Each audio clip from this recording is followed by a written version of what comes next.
Hello friends. आज के इस वीडियो में हम बात करने वाले हैं बहुत important topic stereotype, specially gender stereotype के बारे में। ये topic competitive exam, BEd, teaching exam और डेली लाइफ सब में बहुत इंपॉर्टेंट है। तो वीडियो अच्छा लगे तो लाइक कीजिएगा, चैनल को सब्सक्राइब जरूर कीजिएगा। चलो स्टार्ट करते हैं अपना वीडियो। सबसे पहले हम समझते हैं व्हाट इज स्टेरियोटाइप। ठीक है, स्टेरियोटाइप क्या होता है? A fixed, oversimplified and generalised belief about a particular group of people. Means कि स्टेरियोटाइप क्या है? एक ऐसा तैयार, रिजिड और जनरल बिलीफ जो हम किसी पूरे ग्रुप के बारे में बना लेते हैं, चाहे वो सच हो या नहीं। फॉर एग्जाम्पल कि हम क्या कहते हैं? ऑल गर्ल्स आर इमोशनल या ऑल बॉयज आर स्ट्रॉन्ग। तो हमारा क्या है कि हमने ये फिक्स मान लिया कि जो लड़के होते हैं वो स्ट्रांग होते हैं, जो लड़कियां होती हैं वो इमोशनल होते हैं। तो ये क्या है? एक ऐसा जनरल बिलीव है जो क्या है? रिजिड है।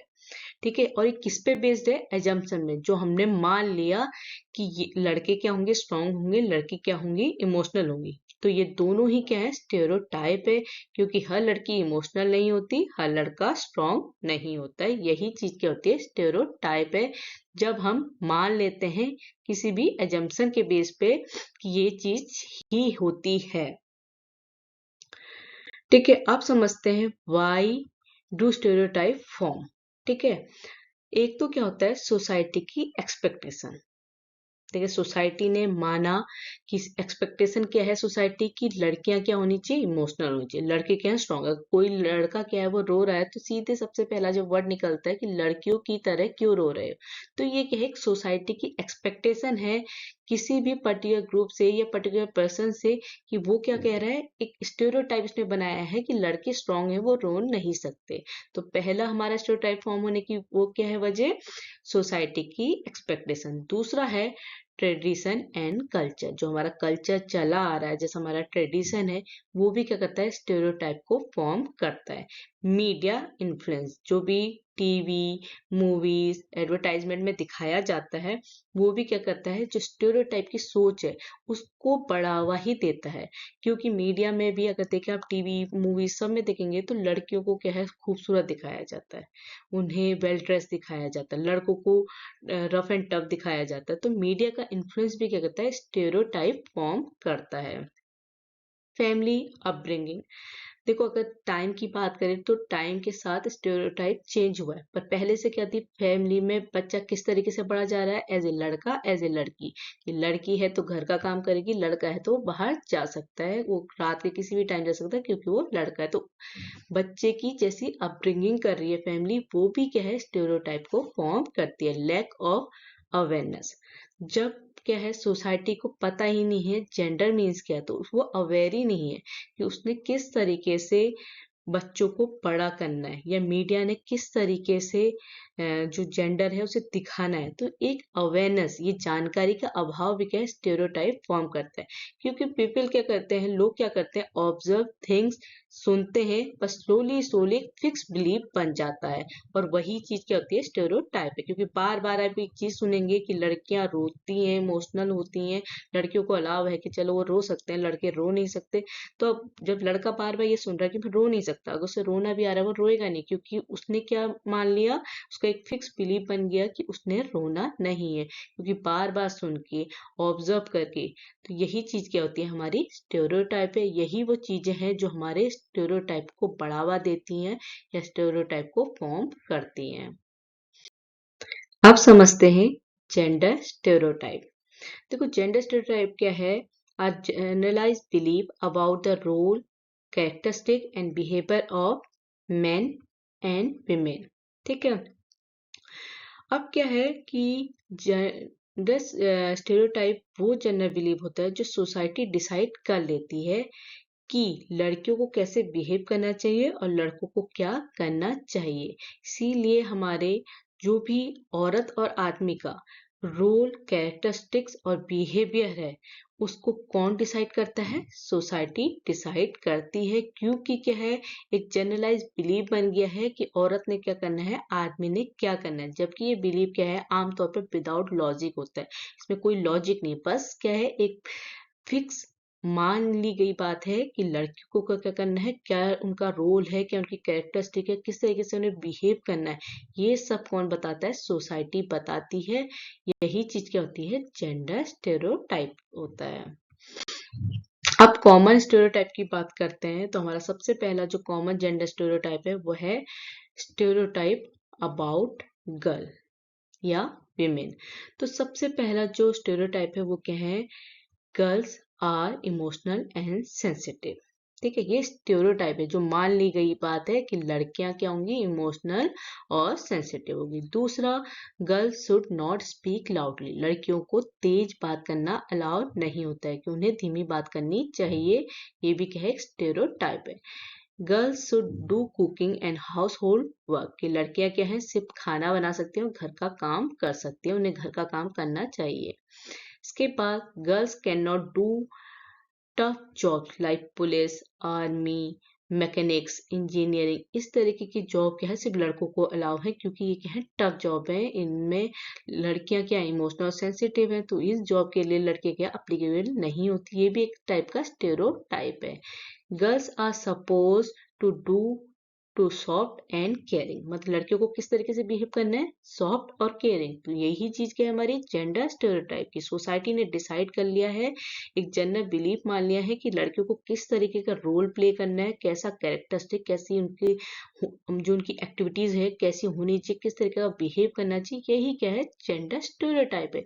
और ये सब क्या है? हमारे कॉमन स्टेरियोटाइप है, जो हमारी सोसाइटी लड़कियों से एक्सपेक्ट करते हैं कि वो इस तरीके से बिहेव करे, क्योंकि वो इमोशनल है, सेंसिटिव है, हमने मान लिया, हमारी सोच जो है इस तरीके की बन गई कि लड़कियां ऐसी ही होनी चाहिए। सेकंड जो है हमारा वह है कॉमन स्टेरियोटाइप अबाउट बॉयज, कि लड़के या आदमी वो के लिए क्या स्टेरियोटाइप है हमारा? कि boys should be strong and brave, लड़कों को क्या है? स्ट्रॉन्ग और ब्रेव होना चाहिए। बॉयज डोंट क्राई, जो हमारा कॉमन स्टेरियोटाइप है लड़कों के लिए। Boys should handle financial responsibility, जो हमारा फाइनेंशियल रिस्पॉन्सिबिलिटी है वो किसकी होनी चाहिए? लड़कों की होनी चाहिए। ये हमारा एक स्टेरियोटाइप है कि लड़का ही क्या है? कमाएगा, लड़कियां घर की काम करेंगी। Main can not do house hold work, लड़के घर का काम नहीं कर सकते, क्योंकि ये काम किसका है? लड़कियों का है। ये भी एक स्टेरियोटाइप है। Boys are naturally better at math and science, जो लड़के क्या है? नेचुरली, मतलब हम क्या मानते हैं कि उनको गॉड गिफ्टेड है कि वो मैथ्स और साइंस में अच्छे ही होंगे। ये भी एक टाइप का स्टेरियोटाइप है। तो ये जेंडर टाइप सोसाइटी में डीपली रूटेड बिलीव होते हैं, और बार बार सुनने से, बार बार देखने से, समझने से सब लोग मानते हैं कि यही सही है, इसमें कोई लॉजिक नहीं, बस हमने अपने जो बार बार सुना उसको मान लिया, वही चीज स्टेरियोटाइप होता है। अब समझते हैं why gender stereotype are harmful. ठीक है, अब हार्मफुल क्यों है इसे समझते हैं। देखो, जेंडर स्टेरियोटाइप हार्मफुल होते हैं बिकॉज ये क्या है? लिमिट कर देते हैं इंडिविजुअल को, हमारी चॉइसेस क्या हो गई? लिमिट हो गई, बढ़ गई। जब लड़की क्या है? साइंस या टेक ज्वाइन करती है, ठीक है, तो उसको स्टेरियोटाइप रोक देता है। जो लड़का डांस या कुकिंग करना चाहे उसको लोग जज करते हैं कि अरे ये तो लड़का है, ये कैसे कुकिंग कर सकता है, कैसे डांस करता है।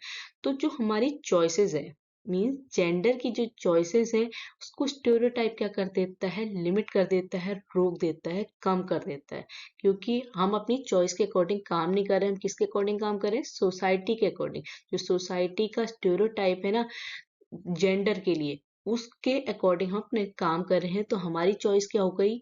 लिमिटेड हो गई, कम हो गई, हम वो काम नहीं कर रहे हैं जो हमें पसंद है। दूसरा क्या है हमारा? Reduce confidence. देखो, हमारा जो सेल्फ कॉन्फिडेंस है स्टेरियोटाइप की वजह से वो भी अफेक्ट होता है, क्योंकि हम क्या करें, गर्ल्स आर वीक, तो ये सोच उनके कॉन्फिडेंस को कम कर देती है, क्योंकि बार बार एक ही बात सुनते हैं तो अपना सेल्फ कॉन्फिडेंस जो होता है वो कम होने लगता है। ठीक है। या बॉयज कैन नॉट क्राई, तो ये उनके इमोशंस को क्या करता है, सप्रेस करेगा, क्योंकि अगर लड़का इमोशनली क्या है, उसको रोना आ रहा है, पर उसने ये सुना कि लड़कियां ही रो सकती हैं, लड़कों को अलाउ नहीं है, वो तो स्ट्रांग होते हैं, वो रो नहीं सकते, तो इससे क्या होता है, उनका जो कॉन्फिडेंस है वो इमोशनली भी वीक हो जाता है, क्योंकि वो अपने इमोशन को एक्सप्रेस नहीं कर पा रहे हैं। ठीक है। तो इससे क्या होता है, उनका सेल्फ कॉन्फिडेंस अफेक्ट होता है। तीसरा है अफेक्ट करियर्स। देखो, जेंडर स्टेरियोटाइप में क्या होता है, यही चीज डिसाइड कर देता है कि हम कौन क्या करेगा, कौन सा जेंडर क्या करेगा, किसने डिसाइड किया, स्टेरियोटाइप ने। तो ये हमारे लिए हार्मफुल हुआ ना, हमने अपने अकॉर्डिंग काम नहीं किया, तो हम उसमें सक्सेसफुल हो ही नहीं पाएंगे, क्योंकि जो हम चाह रहे हैं वही नहीं कर पा रहे हैं अकॉर्डिंग टू स्टेरियोटाइप। कि जेंडर स्टेरियोटाइप ने हमें रोक दिया हमारा अपना करियर बनाने में। हम क्या बना रहे हैं, जो हमारे पे सोसाइटी ने माना है कि हमें ये करना चाहिए। तो ये भी क्या है, हमारे करियर को अफेक्ट करता है जेंडर स्टेरियोटाइप। इसके बाद है कॉज डिस्क्रिमिनेशन। देखो, क्या है, जब स्टेरियोटाइप स्ट्रांग हो जाता है तब डिस्क्रिमिनेशन स्टार्ट हो जाता है, क्योंकि salary difference, education difference, freedom difference, ये सब की वजह ही क्या है, स्टेरियोटाइप। क्योंकि फ्रीडम क्या है, सिर्फ लड़कों को दी जा रही है, लड़कियों को नहीं दी जा रही है, एजुकेशन लड़कों को दी जा रही है, लड़कियों को नहीं दी जा रही है। तो क्या है कि इसमें डिस्क्रिमिनेशन हो जाता है, भेदभाव होता है, तो स्टेरियोटाइप डिस्क्रिमिनेशन को भी बढ़ावा देता है। इसके बाद समझते हैं हाउ टू ब्रेक स्टेरियोटाइप। देखो, सबसे पहले अवेयरनेस के थ्रू। ठीक है। जब लोगों को बताएं कि उनका बिलीव गलत है, उनका मानना गलत है कि लड़के ही क्या है, बाहर काम कर सकते हैं, लड़कियां नहीं कर सकती। अगर जो हमारी सोसाइटी की सोच है उसको बदलेंगे, उन्हें इस चीज की जानकारी देंगे कि हम लड़का और लड़की इक्वल है, जेंडर इक्वल होता है, कोई कोई सा भी काम कर सकता है, तो इस तरीके से जेंडर टाइप को ब्रेक किया जा सकता है। दूसरा, एजुकेशन के थ्रू। देखो, एजुकेशन तो एक ऐसी चीज है जो हर जगह पे, अगर एजुकेशन मिलेगी तो इंसान अवेयर होगा, उसको पता चलेगा कि क्या है, इक्वलिटी मीन्स क्या होता है, सबको एजुकेशन देना जरूरी है। तो एजुकेशन तो हमारे हर एक ये कहिए कि हर एक फील्ड में जरूरी है, चाहे वो किसी को भी है, एजुकेशन मिलना जरूरी है। और वो आपके एजुकेशन, ये समझ लीजिए, हर बात का सॉल्यूशन है। तो क्या है, स्कूल और फैमिली जेंडर इक्वलिटी को प्रमोट करेंगे, क्योंकि उन्हें एजुकेशन मिलेगी, उनको समझ में होगी कि शिक्षा कितनी जरूरी है। इसके बाद है इक्वल अपॉर्चुनिटीज। देखो, गर्ल्स को इंजीनियरिंग, साइंस, स्पोर्ट्स में इंकरेज करें, और बॉयज को आर्ट, डांस, कुकिंग में सपोर्ट करें। तो इससे भी स्टेरियोटाइप को ब्रेक किया जा रहा है, क्योंकि इक्वल अपॉर्चुनिटीज मिल रही है, जिसको जो पसंद है उसको काम करने के लिए मिल रहा है, तो वो क्या होगा, अपने फील्ड में आगे बढ़ेगा, क्योंकि वो उसे पसंद है। तो इससे क्या है, अगर लड़का और लड़की को एज ए लड़का और लड़की नहीं, एज ए जेंडर अपॉर्चुनिटीज मिले, जिसको जो काम पसंद है वो करे, तो इससे भी स्टेरियोटाइप ब्रेक होगा। Media responsibility. देखो, जो भी एडवर्टाइजमेंट है उनमें जेंडर न्यूट्रल रिप्रेजेंट हो, तो ये भी क्या है, स्टेरियोटाइप को ब्रेक करेगा, क्योंकि हम जेंडर की बात करें, हम सेक्स की बात नहीं करें कि मेल और फीमेल। मीडिया की भी रिस्पॉन्सिबिलिटी है कि वो स्टेरियोटाइप को क्या ब्रेक करे, जो भी रिप्रेजेंटेशन हो वो जेंडर न्यूट्रल हो। इसके बाद सपोर्टिव पेरेंटिंग। पेरेंटिंग क्या है, कि बच्चों को फ्री चॉइस दी जाए कि लड़का क्या करेगा, लड़की क्या करेगी, जैसी थिंकिंग बंद हो, उन्हें जो करना है वो काम करे। इससे जब पेरेंट्स सपोर्टिव होंगे तो स्टेरियोटाइप क्या होगा, ब्रेक होगा। तो अब लास्ट में समझ लेते हैं कि जो भी अभी तक हमने पढ़ा है उसको एक बार रिकॉल कर लेते हैं कि स्टेरियोटाइप क्या होता है, आ रिजिड बिलीफ। और जेंडर स्टेरियोटाइप क्या होता है, हमारा सोसाइटी के बनाए हुए उन रोल्स को बोलते हैं जो डिसाइड करता है कि लड़कियां और लड़कों को कैसा होना चाहिए, क्योंकि यहाँ पे बात क्या कर रहे हैं हम, जेंडर की। स्टेरियोटाइप क्या है, जो एक बिलीव है, जो मान ली गई है कि ऐसा ही होना चाहिए। जेंडर मीन्स मेल और फीमेल के रिगार्डिंग कि कैसा लड़कों ने होना चाहिए, कैसा लड़कियों ने होना चाहिए। तो हमें क्या है, इस स्टेरियोटाइप को तोड़ना होगा ताकि हम एक इक्वल, फेयर और प्रोग्रेसिव सोसाइटी बना सके। तो अगर आपको एक्सप्लेनेशन हेल्पफुल लगा हो तो please like and share and subscribe. Thank you.